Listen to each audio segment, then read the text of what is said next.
নমস্কার বন্ধুরা, কেমন আছো সবাই? আশা করছি ভালো আছো। তো আজকে যে জন্য ভিডিওটা করতে বাধ্য হলাম আর কি, তোমাদেরকে জানানোর জন্যই ভিডিওটা করলাম।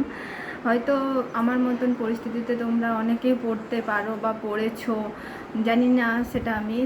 তো যদি কেউ আমার মতো পরিস্থিতিতে পড়েছো তাহলে আমাকে অবশ্যই জানিও যে এর থেকে কিভাবে মানে কি প্রবলেম হতে পারে বা হয়েছে সেটা আমাকে জানিও।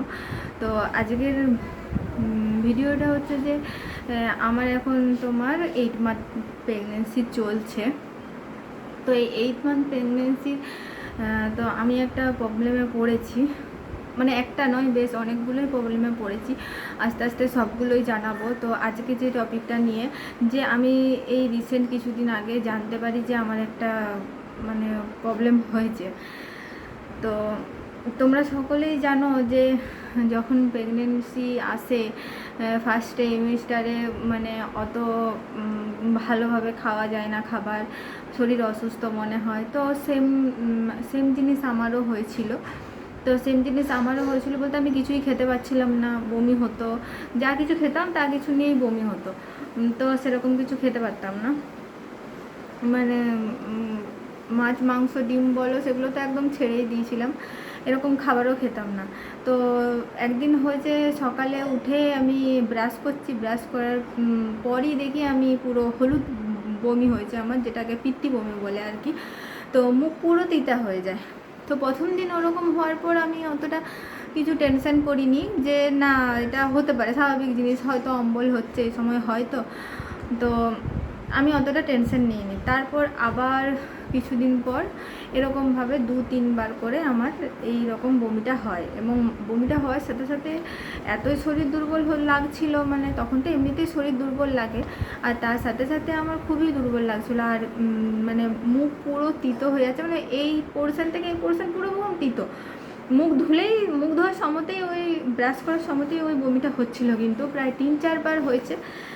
তখন আমার আমি জানতে পারি যে আমি প্রেগনেন্ট, মানে তখন সেটা ছিল তোমার নভেম্বর কি ডিসেম্বর মাস করে।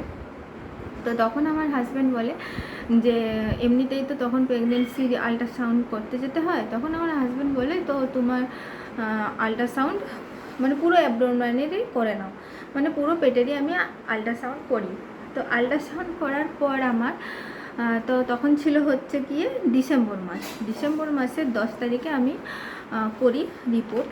তো দেখো সেই রিপোর্টটা কী এসেছে।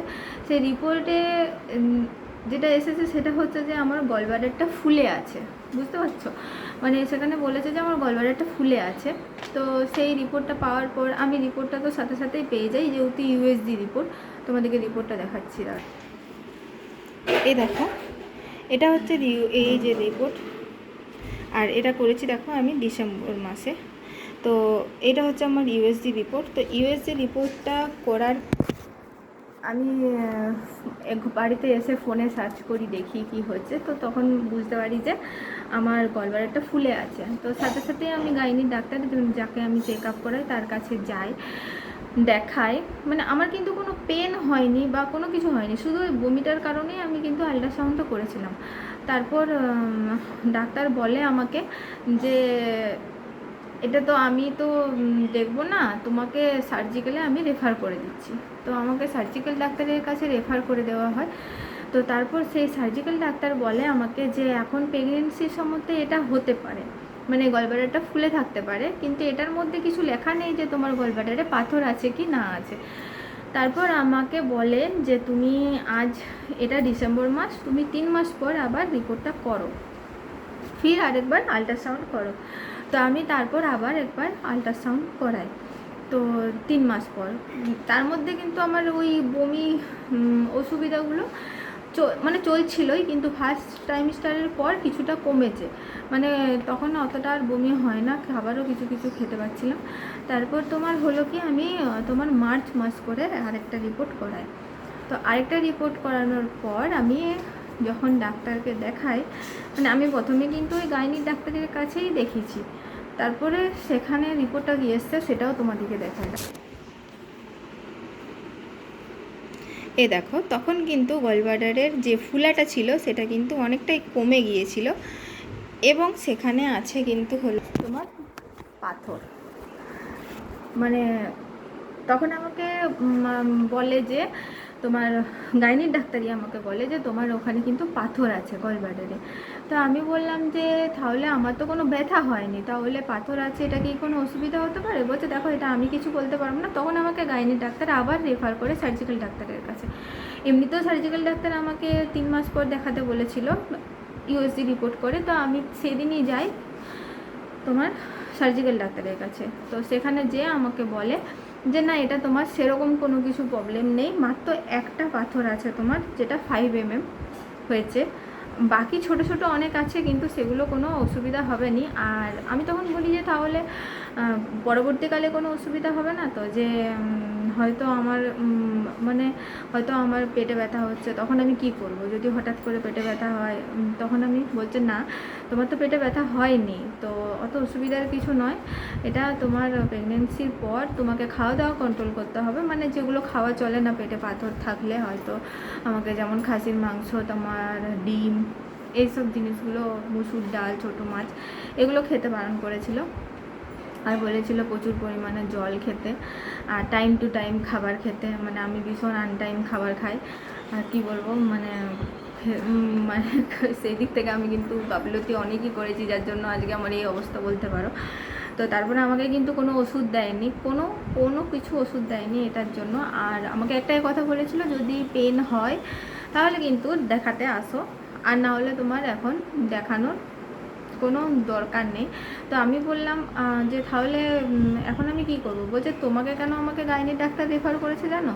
বলছে যে যদি তোমার মানে পাথর থাকতো, মানে সেরকম কিছু হতো অপারেশন পর্যায়ে, তাহলে কিন্তু তোমাকে এই সেকেন্ড টাইমিস্টারে যে তোমার 3 থেকে 6 মাস পর্যন্ত প্রেগনেন্সিটা থাকে তার মধ্যে কিন্তু অপারেশনটা করিয়ে নিতে হতো। কেননা প্রথম টাইমিস্টার তো তোমার কেটে গেছে, সেই সময় কিন্তু অপারেশন করা যায় না, কোন শরীর অনেক দুর্বল থাকে।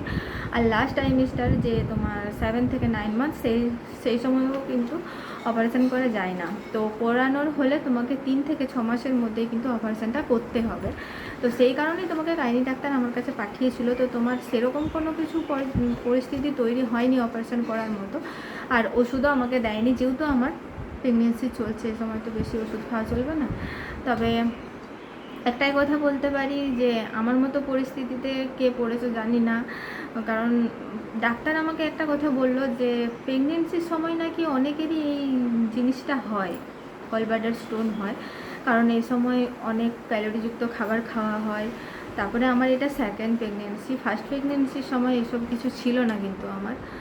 তো জানি না এখন কি হবে, তো দেখা যাক। এখন আমার তো এই সবে 8 মান্থ চলছে, তো এখনও পর্যন্ত সেরকম কিছু পেন আমি কিন্তু ফিল করিনি। তবে যেটা হয় পাথর থাকলে গ্যাস অম্বল সেগুলো তো আছেই, প্রেগনেন্সি থাকাকালীনও হয় আর তোমার পাথর থাকলেও হয়। তো এভাবেই চলছে জীবন, জানি না কতদূর কী হবে। আগে আমার সি সেকশন হবে, কেননা আমার ফার্স্ট বেবি হচ্ছে সি সেকশনে, তো সেকেন্ড বেবিও তো সেই হবে।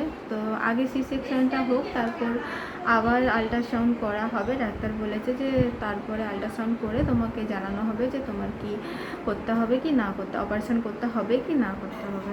তো আজকের মতো ভিডিওটা এই পর্যন্তই। তো মানে এরকম 5 mm এর পাথর থাকলে তোমরা কি কেউ অপারেশন করিয়েছো কি? মানে এটা এখন করানোর কোনো দরকার নেই, সেটা আমাকে জানিও কিন্তু। আর প্রেগনেন্সি থাকাকালীন কি এটা থাকলে কোনো অসুবিধা হয়? কারণ আমার এখনও বাকি আছে, যে কিন্তু আমার অসুবিধা খুবই হচ্ছে বলতে পারো, গ্যাস অম্বলের প্রবলেমটা হচ্ছে, যার কারণে আমি খাবার দাবার এখনও পর্যন্ত ভালো করে খেতে পারিনি, যার জন্য আমি এখন অনেকটাই শুকিয়ে গেছি বলতে পারো। তো যাই হোক, আজকের ভিডিওটা এই পর্যন্তই। যদি কোনো কিছু হেল্পফুল ইনফরমেশন থাকে প্লিজ আমাকে কমেন্ট করে জানিও। তো আজকের মতো টাটা।